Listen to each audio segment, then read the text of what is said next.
Well, you saw what I saw. It was a high-scoring affair, and obviously that tells you. I think we do have the chance to have some guys that can put the ball in the hole. And the biggest question mark as we move past the red-white game is, will we be able to stop somebody? That's going to be the biggest key. But I like it because we got more options. I think you can see that can be a balance on this basketball team, and certainly there can be any given night when guys can put some points in the hole.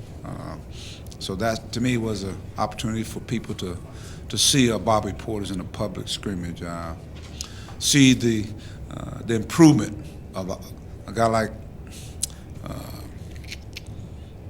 Antoine Bell. And I've been talking about it. He's a year older now, and you notice he doesn't shy away from taking the open shots. But I think he's doing more than just shooting the basketball. I think Qualls has been pretty consistent in raising his game another notch, doing some other things other than the highlights. Cody is just probably one of those guys that's going to be just consistent each and every night.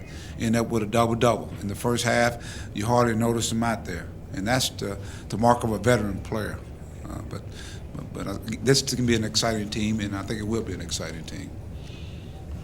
Has Gully been shooting the ball in practice like he shot today? Say it again. Gully, has he been shooting the ball in practice like he shot Who? today? Fred Gully. I tell you what, Fred has been, he's very much improved from last year. And I've been seeing him consistently knock down open shots.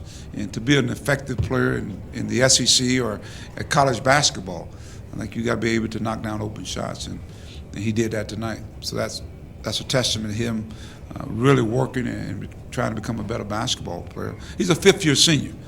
He's been here for a year and a half now, and so it's maybe his time to really come in and really help this basketball team. I still think the strength that he brings to the table. He's a steady defensive player. He can do that. Coach, talk about the depth of your bench. Last year seemed to be pretty deep, but this year seems to be deeper. Well, you can see the skilled forwards that we have. I think that's quality depth and depth that fits what we're doing. Landis Harris, a guy that I think is a face-up forward, but he's really strong around that basket. Bobby Portis gives you a presence inside. Moses Kinsley, he's continued to come along each and every day in practice. So it was great for me to see him in a game setting, to see what he brings to the table. Cody Clark, versatile, inside, outside. Ja'Cory Williams, playing with a lot of confidence, playing with a lot of swag. And that's going to bode well for our basketball team.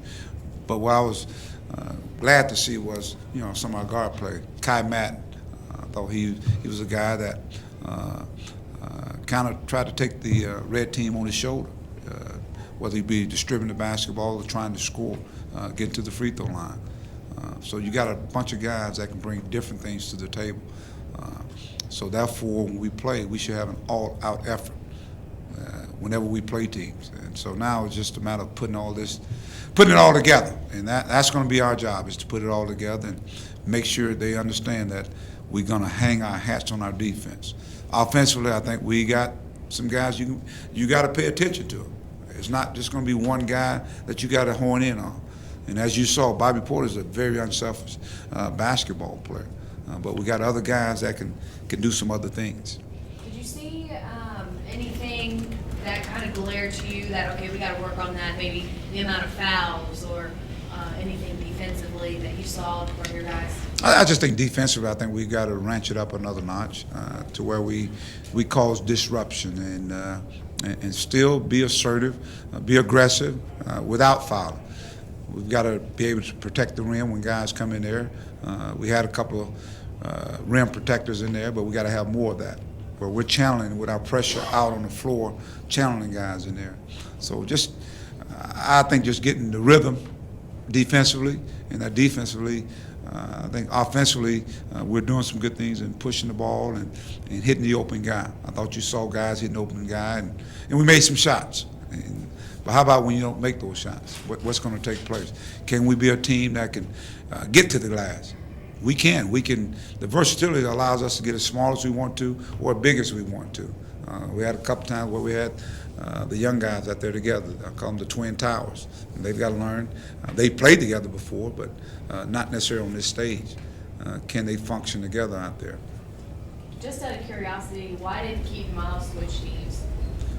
He was a rover. I thought he was a guy. We was just trying to get a lot of minutes. This was his season.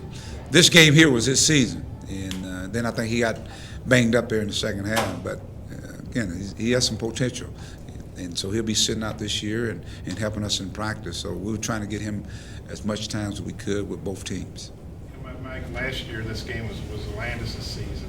How good is it? He goes out there and does all the stuff he does, and to know he's going to be able to keep on playing games for how good is that? Landis? Well, it's funny you say that because I asked him the other day. I said, "How does it feel?" And versus last year, and he said it's about the same.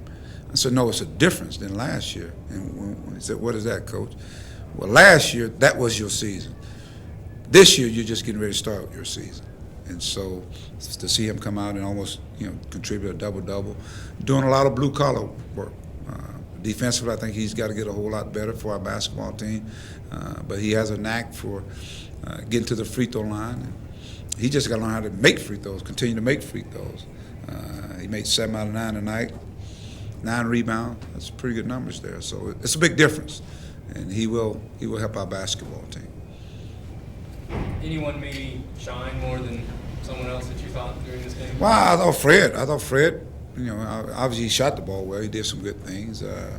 I've seen guys do things in practice, and these are some of the things that they're doing. I was really impressed with Cody. I thought Cody let the game come to him.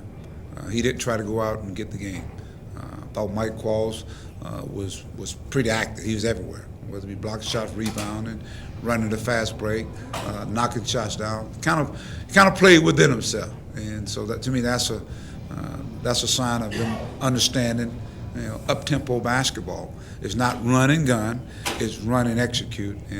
And Bell's been shooting the basketball. It's good to see him maybe do it in a form like tonight. But I caution people and our coaching staff and even the player. You did that against each other. It's a little different when you're going to go out and play against another team that don't care nothing about you. So I'll be anxious to see it. But I like what I'm seeing so far. We still got a ways to go. We continue to be a work in progress, but as you put the pieces together, it's nice when you have some of the pieces to do it with versus not having them. Was it surprising to see two? I don't know if that's a record or what, but I don't remember. Well, two teams scored 100 in the red and white game. Were you surprised you guys were able to score that many points? Well, I didn't think the other team would score, but I thought the other team got such a big lead. I thought they really kind of pulled off the gas a little bit. It was like, I think it was almost a 20-point game. They had 76 points with maybe like 6 or 7 minutes to go. And then all of a sudden, I think Fred hit maybe like three-pointers. He hit a bunch of three-pointers going down the stretch. But I thought the white team kind of pulled off the gas a little bit.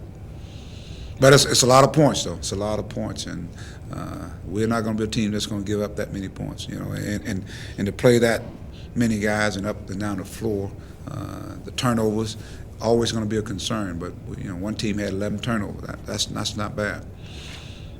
Coach, talk about a guy like Ja'Cory Williams. Where do you see him fitting in and getting most of his playing time at this year? Well, Ja'Cory he's a face-up small forward, skill forward is what he is. I think he has a big-time motor. He tweaked his ankle about 2 weeks ago, and he's actually just not really coming around full circle on that ankle. But he's hungry. He had a year up under his belt. You can see the guys that are making the moves are the guys that were here last year and the guys that we brought in. I mean, they're stepping it up another notch. And while they're stepping it up, well, we got some other good players coming in here. And the demand, you got to bring it in order to get quality playing time. Because I can't play everybody. So who are going to be those guys? So the competition, you can see it. That competition that's been going on in practice each and every day, I thought they showcased some of it today.